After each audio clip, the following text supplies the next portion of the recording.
अंतर्राष्ट्रीय स्तर पर जो एक सरकार की डोमेस्टिकली जो एक मेजॉरिटेरियन एटीट्यूड थी, और पिछले 5 सालों में 2019 में सरकार जब चुनाव जीत कर आई थी तो नेशनलिज्म के वेव पर चुनाव जीत कर आई थी। बालाकोट स्ट्राइक्स का मसला बहुत जोर शोर से था, तो पाकिस्तान के साथ बातचीत करने का विंडो पूरी तरीके से बंद था। 2016 में सार्क के पहले जब उरी टेरर स्ट्राइक्स हुए, इस्लामाबाद को उसकी मेजबानी करनी थी, तब से भारत ने बॉयकॉट किया सार्क शिखर सम्मेलन का, जो अभी तक नहीं होस्ट हो पाया है। और कई सवाल पूछे जा रहे हैं कि अगर भारत एससीओ के फोरम के तहत पाकिस्तान के साथ एक ही कमरे में बैठने को तैयार है, वहां दोनों की सेनाएं मल्टीलैटरल एक्सरसाइज में शामिल हो रही हैं, तो फिर जो दक्षिण एशियाई समूह है, सार्क को आखिर पूरी तरीके से डस्टबिन में क्यों डाल दिया गया है? क्या सार्क को रिवाइव करने की कोशिश नहीं की जानी चाहिए? क्योंकि भारत ने सार्क की जगह बिम्स्टेक को एक वैकल्प बनाकर उसको एक पुश देने की कोशिश की थी, लेकिन वो भी बहुत ज्यादा जो मोमेंटम गेन नहीं कर पाया। 2-3 चीजें हुई हैं मुझे लगता है जिसकी वजह से आप ये बदलाव देख रहे हैं। एक, खुद भारत की नेबरहुड में, भले ही हमने, मोदी सरकार ने नेबरहुड फर्स्ट की का स्लोगन दे रखा है काफी वक्त से, पिछले कुछ वक्त में जो हमारे पड़ोसी मुल्कों में जो उथल पुथल हुई है, हमारे इमीडिएट नेबरहुड में श्रीलंका, मालदीव्स, म्यांमार, नेपाल, भारत की विदेश नीति को कई झटके लगे हैं। जो बांग्लादेश में हुआ, शेख हसीना की सरकार वहां से पूरी तरीके से हटा दी गई, शेख हसीना को देश छोड़कर फरार होने के लिए मजबूर होना पड़ा। उसके पहले जब श्रीलंका में हुआ था राजपक्से के साथ में, नेपाल में उथल पुथल की स्थिति, इन सब से एक निश्चित रूप से स्थिति बनी है जहां भारत लेसन्स ड्रॉ कर रहा है कि अपनी नेबरहुड में अपनी अप्रोच को आप कैसे थोड़ा सा बदल सकते हैं। एससीओ भी एक ऐसा फोरम है, आपको मैं याद दिला दूं कि एससीओ में भी देखिए जो सेंट्रल एशियाई कंट्री हैं, नरेंद्र मोदी ने आने के बाद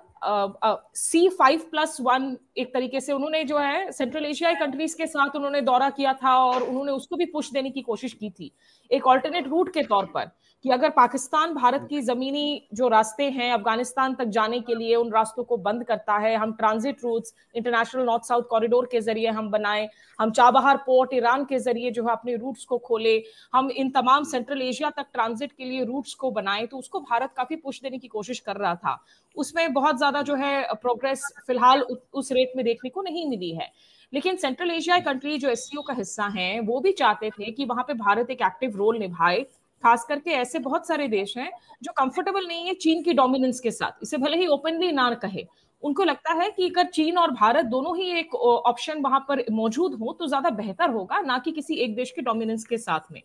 तो एससीओ के तहत या ब्रिक्स के तहत जो कुछ हो रहा है, वो एक तो दुनिया भर में जो एक ख्वाहिश है और एक डिजायर है कि हम एक ट्रूली मल्टीपोलर हम एक सिचुएशन की ओर बढ़े, ना कि एक बाइपोलर सिचुएशन की ओर जहां चीन बनाम अमेरिका की लड़ाई लड़ रही हो और आप किसी एक जो है साइड का हिस्सा बनने के लिए आप मजबूर हो रहे हो।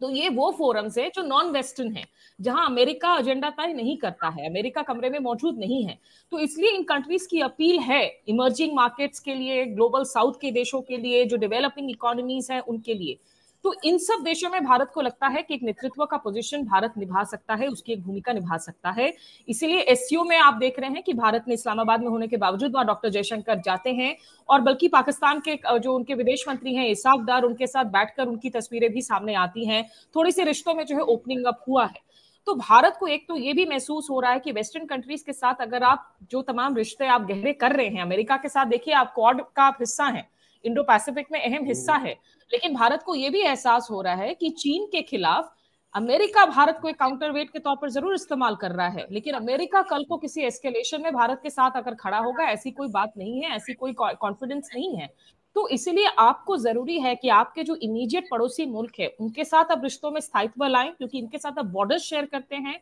इन पड़ोसियों को आप नहीं बदल सकते हैं, जैसे वाजपेयी जी ने भी कहा था। और बड़े देशों के साथ आप रिश्ते जब तक सामंजस्य आप बिठा रहे हैं, लेकिन यू नीड टू रिमेंबर कि at the end of the day अगर कोई निज्जर का मामला हो रहा है, पनून का मामला हो रहा है, the five eyes countries, the western countries, they will stick together.